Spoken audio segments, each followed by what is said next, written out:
Hey guys, welcome back. So I buy a lot of video cards from Aliexpress and I do get some issues with them from time to time. And some of the main issues is fan noises, heat or performance issues.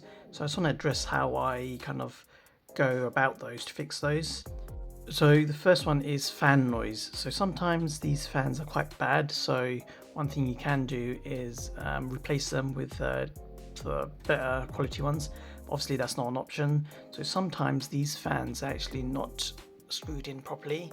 So at high RPM, they start making a rattling noise.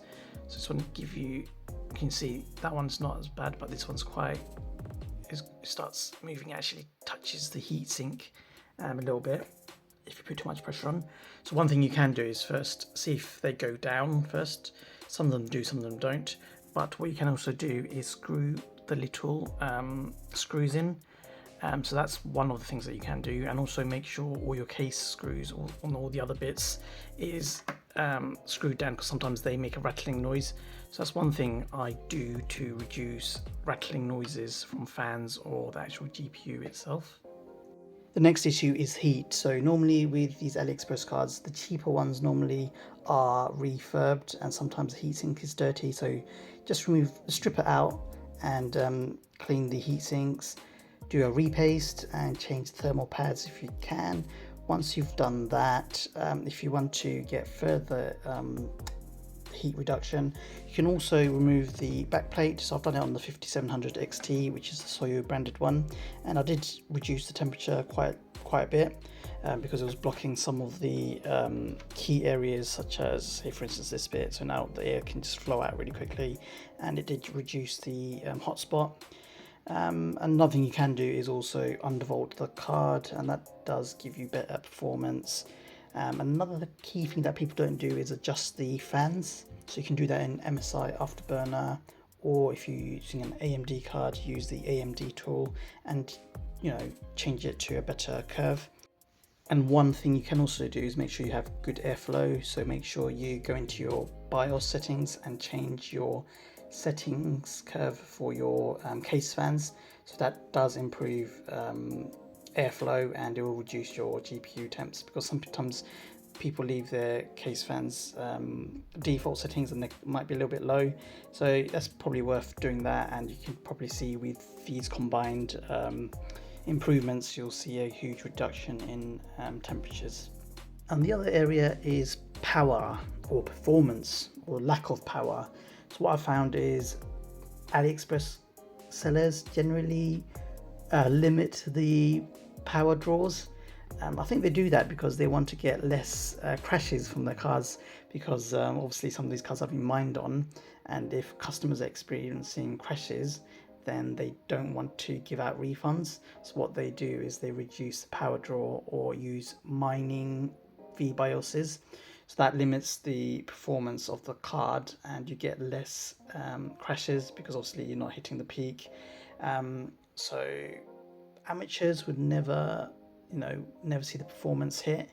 But if you're a bit of an intermediate or advanced person, then you'll see that it's not actually performing as it should do compared to known brands.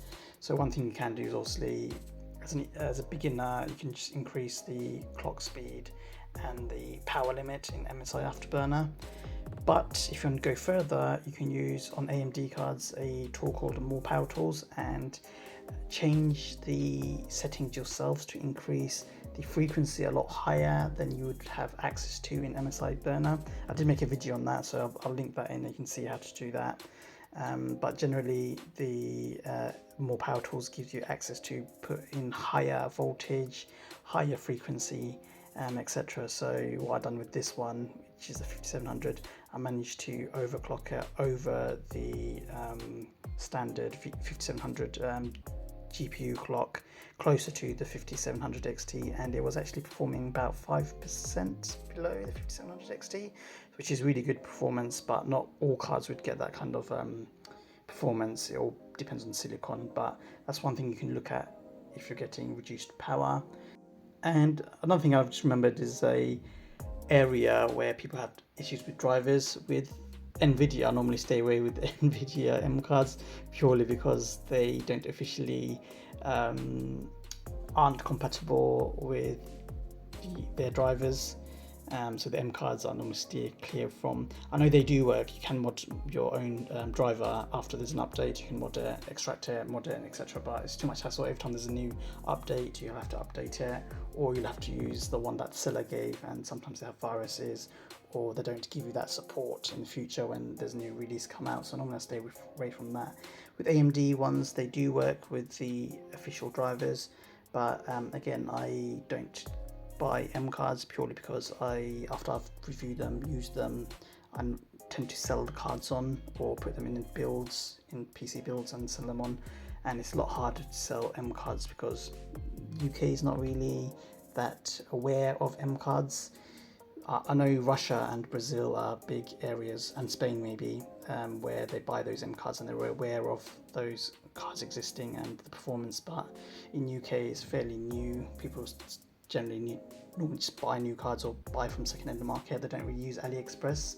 So that's another area that I would stay away from M cards, just because there's no market for it in the UK. If there was, I'll buy them and test them, etc. But it's a bit of a waste of money for me. But yeah, that's it. I'm just rambling on now. If you guys have any questions, write them down below. I'll catch you guys in the next one. Peace.